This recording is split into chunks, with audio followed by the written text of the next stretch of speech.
Hello friends, আমি পারমিতা। আমার চ্যানেলে আপনাদের অনেক অনেক স্বাগত। বাড়ির নষ্ট হয়ে যাওয়া কৌটো ফেলে না দিয়ে চটপট বানিয়ে ফেলুন একটা সুন্দর গিফট বক্স, যেটা দেখলে আপনার বান্ধবীও হয়তো অনেক খুশি হয়ে যাবে। এখানে আমি গিফট বক্স বানানোর জন্য নিয়েছিলাম আমার একটা শেষ হয়ে যাওয়া মুলতানি মাটির কৌটো।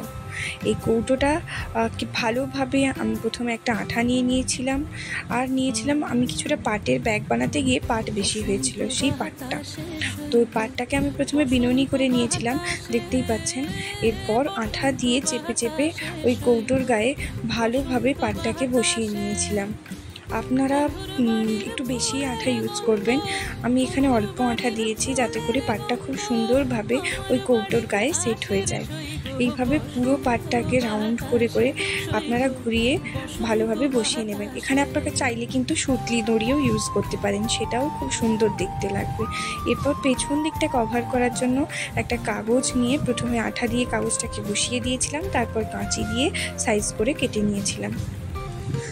আপনারা চাইলে এখানে কালারিং পেপারও ইউজ করতে পারেন। এরপর ওপরের ঢাকনা অংশটা করার জন্য আমি প্রথমে ঢাকনাটাকে বসিয়ে পেন্সিল দিয়ে লাল গ্লিটারি পেপারের উপরে একটা দাগ করে নিলাম।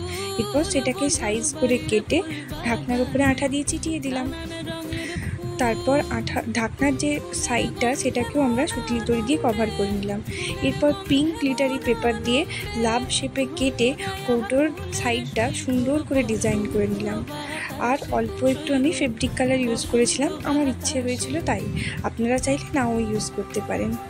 আপনারা বাড়িতে কিন্তু অবশ্যই এটা বানাবেন, আর যে মানুষটিকে দিলেন তার কেমন লাগলো সেটা অবশ্যই জানাতে ভুলবেন না। আশা করছি আমার ভিডিও আপনাদের ভালো লেগেছে। আমার ভিডিও যদি ভালো লেগে থাকে তাহলে লাইক, কমেন্ট আর চ্যানেলটা সাবস্ক্রাইব করতে কিন্তু ভুলবেন না।